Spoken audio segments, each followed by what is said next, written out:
meet patient groups before Christmas to hear their stories and their accounts and experiences firsthand. And we will provide an update on the Patient Safety Commissioner's report at the earliest opportunity to the House. Sorcha Eastwood. Thank you, Mr. Speaker. We all know how the song goes. You got to know when to hold them, when to fold them, when to walk away and when to run. And we've done all of them in Northern Ireland because the system of government that we have is a gamble. Well, I'm not prepared to roll the dice on the people of Lagan Valley who have already been without government 40% of the time. Secretary of State for Northern Ireland says he wants to stop the cycles of collapse. So do I. But don't then turn around and tell us in Northern Ireland that we can't deliver public service transformation if no steps are taken to stop the collapse. The people of Northern Ireland who I represent, nationalist, unionist and unaligned like myself, are all out of aces. Our public services are on the floor. Will this government be the one to step up to the plate, reform the institutions, end the veto and stop rolling the dice on the people of Northern Ireland? Prime Minister. Mr. Speaker, since 1998, the Good Friday Agreement has delivered a far more peaceful society in Northern Ireland, and that is really important.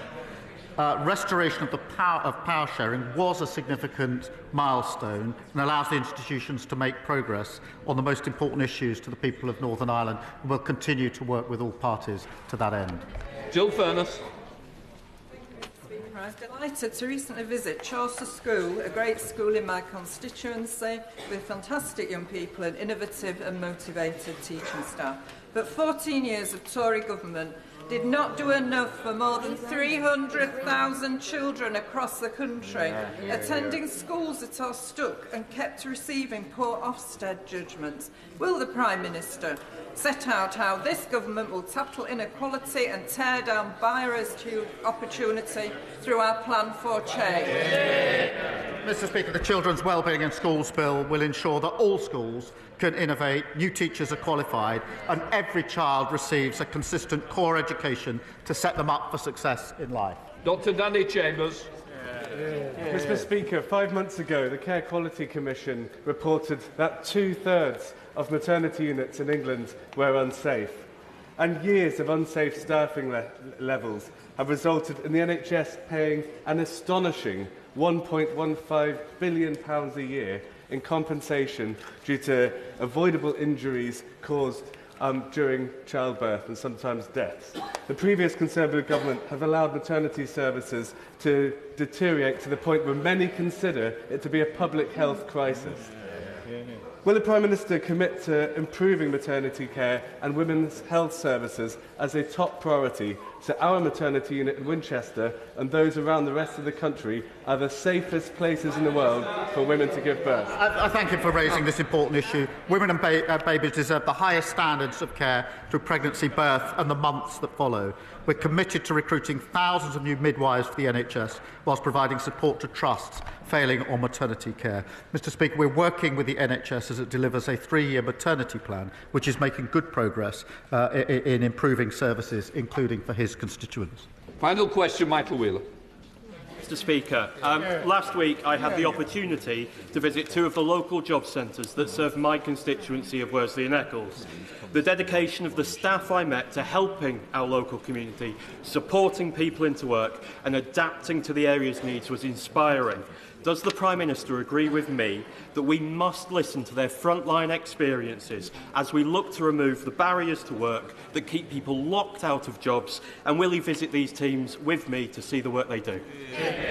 Well, I thank him for his question. Our Get Britain Working White Paper sets out the biggest reforms to employment support in a generation, backed by £240 million of investment. And through our plan for change, we'll boost living standards, more secure, rewarding jobs to make work pay. Thank you, Mr. Speaker. That completes Prime Minister's questions. No.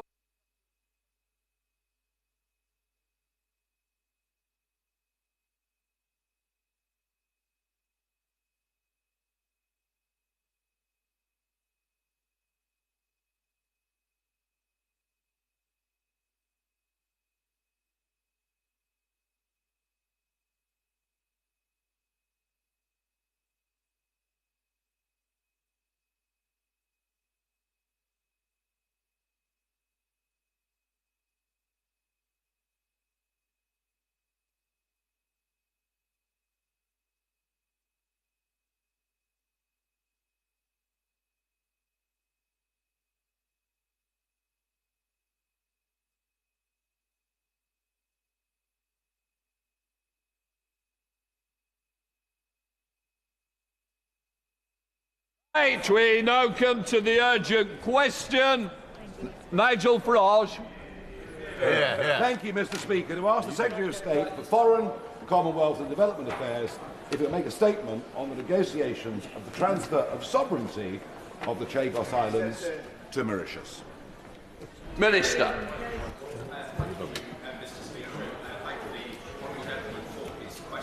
As we and Mauritius have repeatedly said, including in joint statements on the 20th of December and on the 13th of January, both sides remain committed to concluding a deal on the future of the Chagos Archipelago, which protects the long-term effective operation of the UK-US base on Diego Garcia, and securing the long-term future of this base has and remains our primary objective throughout this process.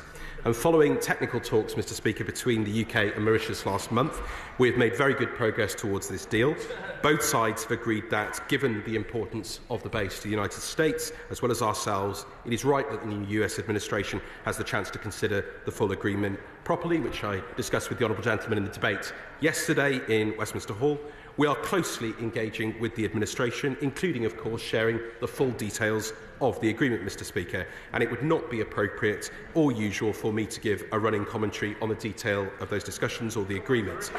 Parliament will have the opportunity, as I've said on a number of occasions, Mr. Speaker, to scrutinise the deal in the usual way, and following signature, the Government will bring forward a bill to enable implementation of the treaty. I must reiterate, Mr. Speaker, that the Government inherited a situation where the long-term future of the military base, which is vital to UK and US security, as the members opposite know, was under threat.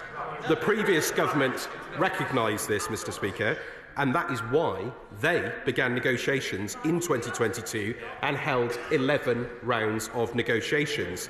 This Government has secured a deal that protects the base for at least the next 99 years, which can be extended, and this means the UK and the US will be able to operate the base unchanged well into the next century.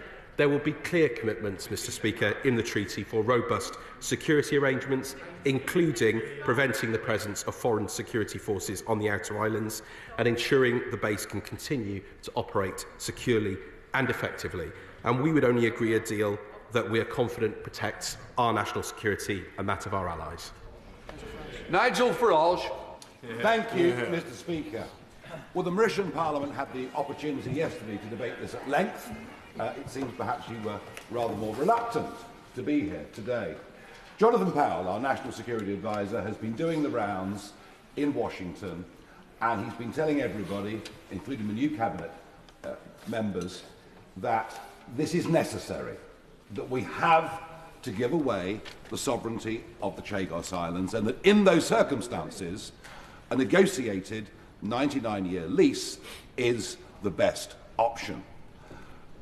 But of course, that's just not true, is it? It just isn't true at all. It doesn't stand.